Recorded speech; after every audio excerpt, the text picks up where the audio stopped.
Hey, beautiful people. Welcome back to my Soft Life CEO series. And I'm so excited about today's topic. I am still in Spain, live from Madrid. And today I just want to talk to you briefly about accepting your whole self. Accepting your whole self.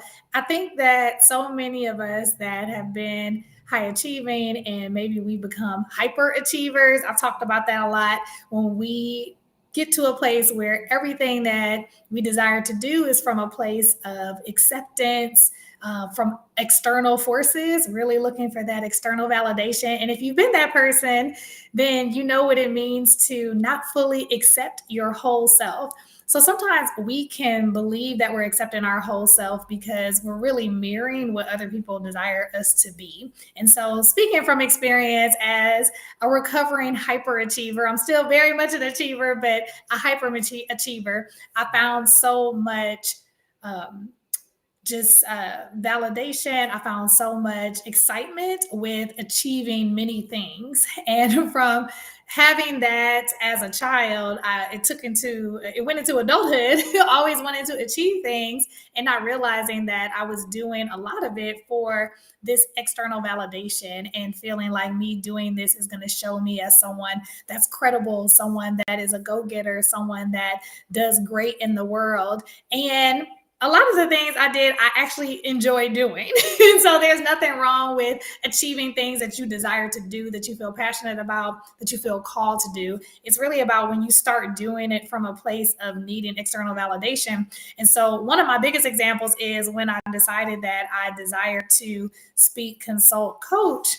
I was in this space of feeling like I needed more credentials. Even though me and two friends started a dance company in Milwaukee, Wisconsin, shameless plug, signature dance company. I'm only 23 years old, starting a nonprofit organization. Yet, fast forward 10 years after, a few years after that, still feeling like I don't have enough credentials, I don't have enough expertise. And so there was that pathway for hyperachiever to come in, that part of me that was okay, let me do all these things so that I can be credible, air quotes. Although my experience and my education combined already gave me the space of being credible, but it was still feeling like I have to hustle to look like I have the credentials. I have to be like this and be like that. And I wasn't accepting my whole self. I wasn't accepting my whole story as enough. And so I can imagine if I feel like that, then there are many women out here that feel that way, that even though I know you dope already, you've done amazing things, yet you're working hard, working overtime, hustling because you have not accepted that you are already that girl, woman, whatever. You're already all of that. And if you would really accept your whole self, accept your whole story, then there would be no need for you to prove anything to anyone else anymore. Now, again, it's one thing if it's something that you actually desire to do, like me being an international coaching federation coach was something I actually wanted to do. It was something I had wanted to do for years. It wasn't because I felt like that's what I needed, because honestly, people were already contracting me, paying me to do things without that. So it was just something that because I wanted to be a master of my craft, because I'm a nerd like that, that's why I desire to do it. And it doesn't hurt. It does open doors for me, but it wasn't something that I felt like if I didn't do it, I would not be successful, air quotes, because it really is all subjective depending on what your ultimate goals are. And so I, for a long time, did not accept my whole self, except that the experience that I had, the education that I already had was already enough for me to pursue the things that I desired to pursue. And I no longer needed to be a workhorse to prove anything to anyone. I feel like I've had lots of iterations of times where I felt less than, or I would step back, not feeling big enough to fill the role, when honestly, it was already there. It was more of, seeing how other people did things and in being in such admiration to a point of being paralyzed and not realizing like we have the same goods. They express theirs this way, I express this my way, and just being okay with the way that you express your bigness, your good stuff. And so I really think it's important for us to accept our whole selves. And in addition to accepting our whole selves that has already achieved amazing things and doesn't need to do more to look like you're banging. You know what I mean? Like you already are. Like, what are we doing? What are we doing? Prove it. And this is it's so interesting because I think a lot of us have been taught, and I am people, I'm a lot of us have been taught that if we act like we've already done great things, that we're not being humble. And I've run across many clients where I've talked to them about this false sense of humility, this false sense of humbleness, which is this part of you not acknowledging how amazing the things that you've already done and stepping into the room, bringing your expertise.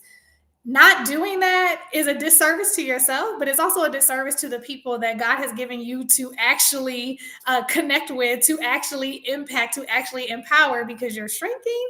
And I think that this happens way too often, that we think that we're being, humble, or we don't want to seem loud, or we don't want to, take somebody else's shine. But truly, people that are secure are not tripping. They are not having a problem with anybody else shining, because your shine doesn't take away from somebody else's. And there were times where I felt like I wanted to tone myself down and not be super big, because I didn't want to step on anybody's toes. I didn't want to seem like I was, trying to do more than what they were doing. And it's like, people that are secure is not a problem. And if they're not secure, that's not your problem. You get to be your biggest self, and you can still be gracious to other people at the same time. But it does not take away from who you are, who they are, because you decide to stand up in your good stuff. And so that is another part of just accepting your whole self. Yes, you need emotional intelligence, but you don't need to shrink. That is like totally the opposite. Then actually using that emotional intelligence to, have the conversation, show up in the room in a way with a decorum that makes sense. But at the same time, you don't have to wait and think that you have to hold yourself back. I remember I actually watched this recently. I don't know how many of y'all have watched Legally Blonde. I'm that person that's watched rom-coms, comedy. It's like 20 years old, but for whatever reason, I was washing my hair last night and I wanted to watch a movie, and I only have like one streaming service on the TV that I have here right now. So I was like, I guess I'll watch Legally Blonde. So, and I hadn't watched it in like years. And I was like, let me watch this. And what's interesting is, stay with me, I got to point you all. When I was watching Legally Blonde, I was like, oh, this is so good. Look, I'm always having these mind-blowing moments with old movies. But it's funny, if you've seen it, Reese Witherspoon, she's, that girl that is like the party girl, or that girl that is the most popular girl in school, really pretty, doing all the things, modeling. And her boyfriend breaks up with her because he doesn't feel like she's serious enough, and he wants a serious girlfriend. So he goes to law school, and, because she's crushed and she wants her boyfriend back, she decides to apply to go to Harvard Law School or whatever. And so in the movie, I thought it was just a reminder of the fact that if you've seen it before, you realize that she actually is a good lawyer and she is actually really smart. But, she was so far on one end that it was hard for other people outside of her bubble to see her as otherwise. And I think that this is the problem that we end up having as high achieving women, that people only see you as the hustler. They only see you as the workhorse. They only see you as that because you have decided to be all the way on the left side. Like, people only see that part of you. People never get a chance to see the part of you that actually desires help, that actually desires to have vulnerable moments, that actually desires softness. And we have created a world to make people feel like this is the only example of who we are. So we might get annoyed, we might get frustrated, we might get offended. But at the end of the day, we have to ask ourselves, what have we been showing people? What have we been displaying in these streets to people?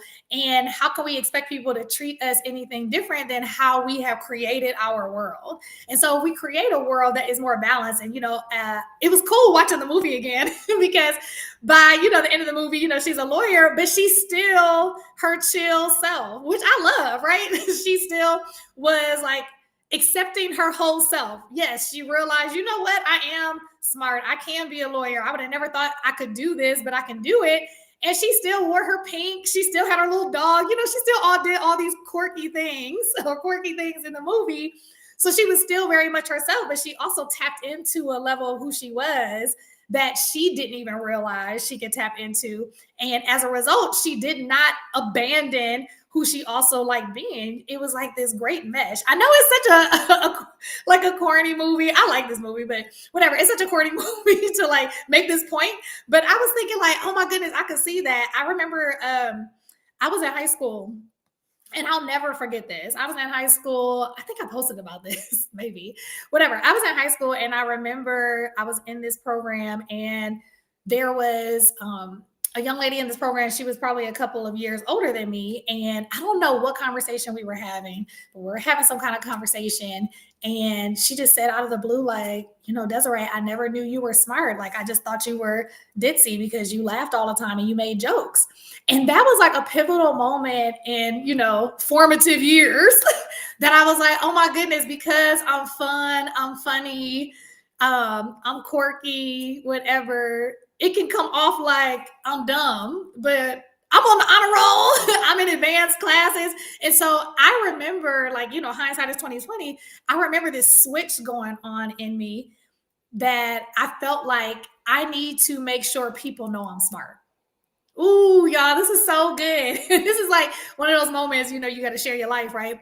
I remember feeling like I need people to know that I'm smart. And so I would get really, I would overthink how I expressed or articulated myself because I never wanted people to think I was dumb. Or even though I would be funny and fun, I always made a point to do other things that were serious and achieving. So people would never question that I was smart. And so imagine the like handcuffs, if you will, that one could be in when they are worried about what other people think, instead of just accepting, like, yeah, I'm funny and I'm glad you realized that I'm smart, but I already knew I was smart, right? But I was still so worried about not having that same impact having that same impact on other people. And I really wanted people to know that I was both. But I was like burning myself out to try to make sure people knew. And it's just like, I mean, if people stick around long enough, they'll know who I am. I don't need to. But literally, subconsciously, like that was the life I was living. I remember it was this guy that I met, and he was saying, "Oh my goodness, you're so cool, but you're just." He didn't call me intimidating; it was a different word. He said, "You're so intense," but I knew he was saying it in a way like something was wrong with me. And I remember being like, "Well, what's wrong with being direct? Like, did I do something wrong?"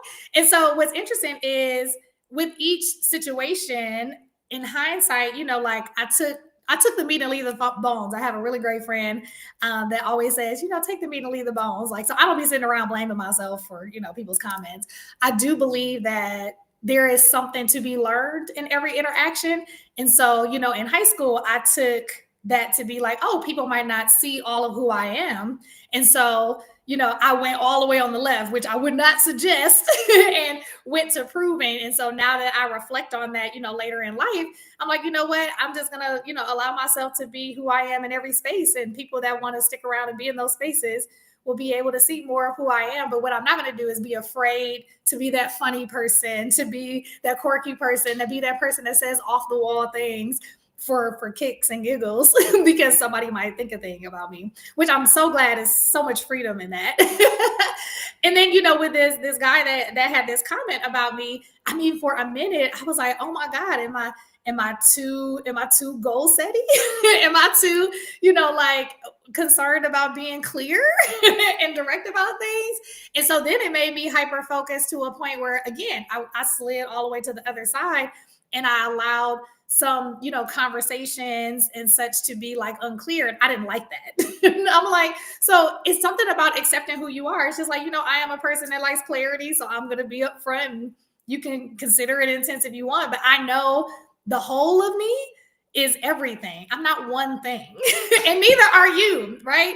It's like, I'm soft, I'm fun, I'm funny, I'm chill. I'm also a leader. I'm also a boss. I'm a CEO of my own business, but I know how to lean back and chill. And it's like the people that desire to be in your space are going to be okay with that. And there is so much freedom in that, because I know, and I'm sure you know for yourself, you have amazing people in your life, amazing relationships, amazing working relationships, personal relationships. So, I mean, if you don't get nothing else from this, I'm like, you are already amazing. You won't have to do another thing except believe that is already true. like believe that is already true and relax. I will say when the guy said intense, I was, hindsight about really doing so much hyperachieving work. It did make me think like, man, maybe I need to like relax. And it wasn't relaxing on, like being, strategic, being a leader, or anything like that. It was more of me relaxing, feeling like I have to prove anything. And so I actually appreciate that that was even said one time in band camp because it didn't do anything for me then. But as I grew, it did something for me like, oh, you know what? I can see that now why somebody would say that. But at the same time, I do believe there is something to be said when we just say, oh, okay, that's cool if that's how you feel. Because at the end of the day, people that stick around, things that you're involved in for a long term, people will see all of you. And I think the biggest part is I have learned over time to accept all of me. And that is huge. One of the biggest things that every human being desires is acceptance.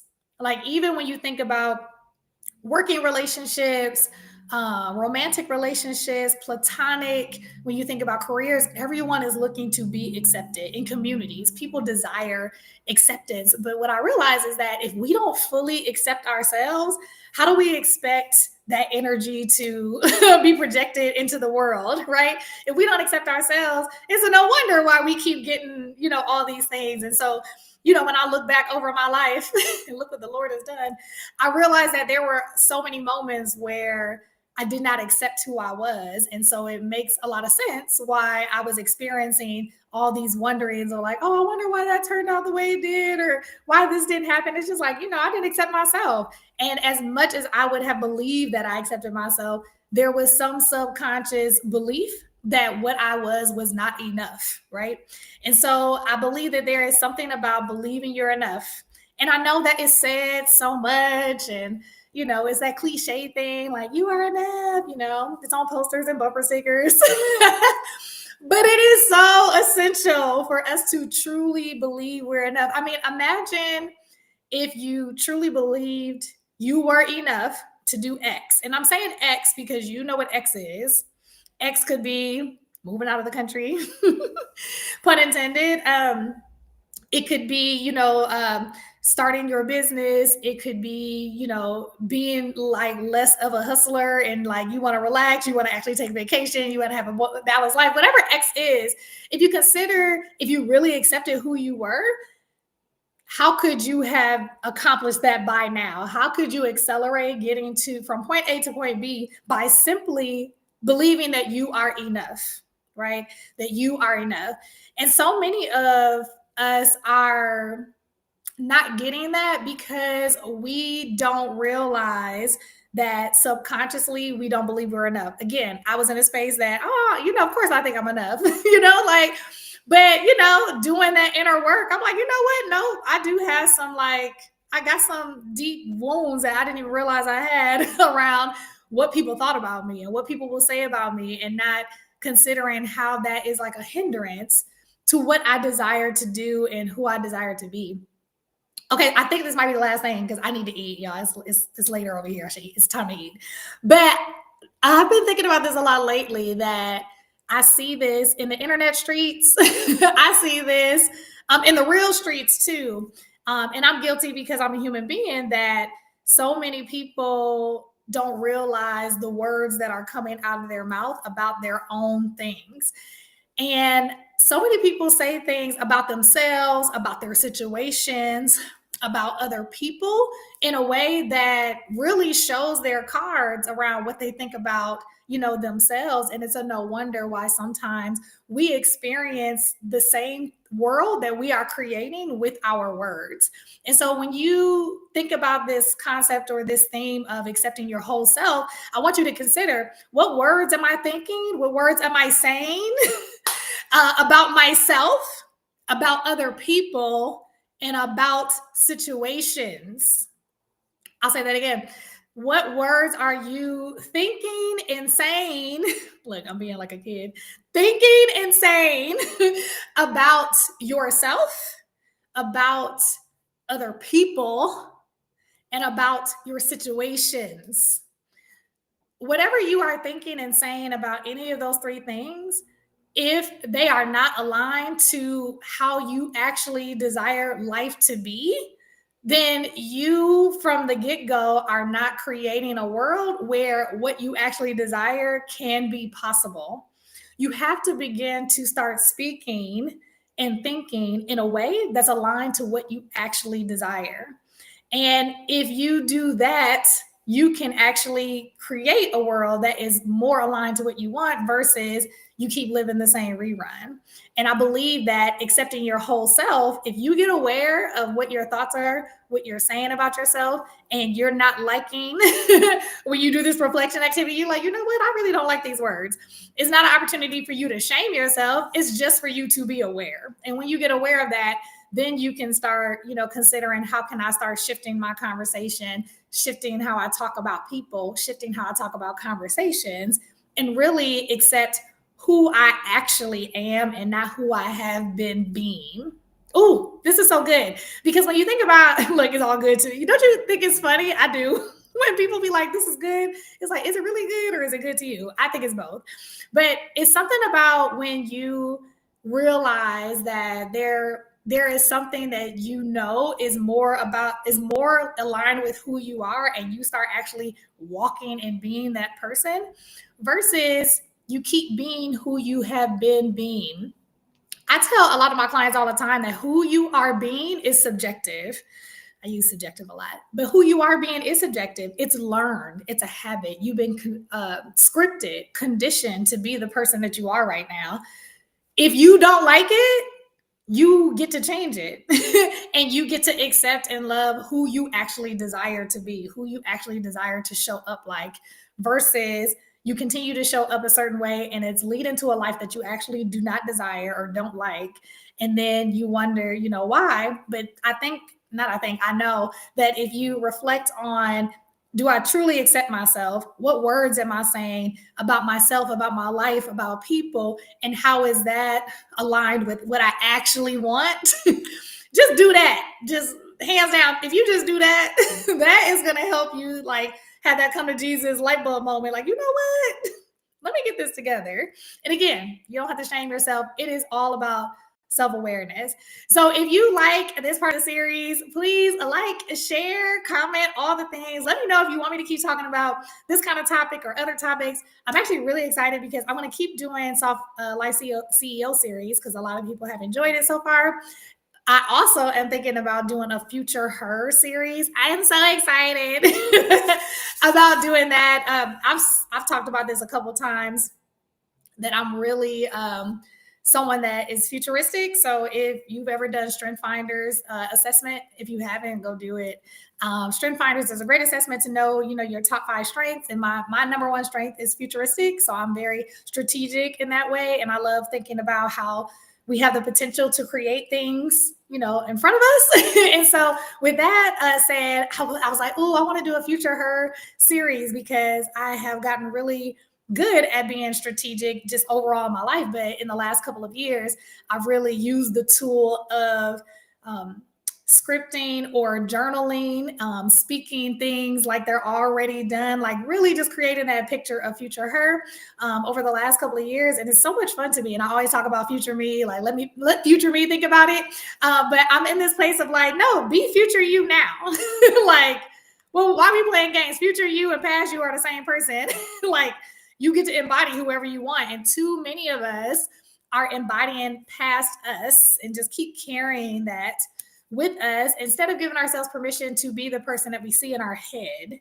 And so with that being said, I want to do a Future Her series. I'm so excited about doing that. So if y'all like that, go ahead and say yes in the comments and I can do that for you. So I look forward to seeing you all the next time. I am hungry and I'm not hangry. So let me go ahead and start eating now. And I will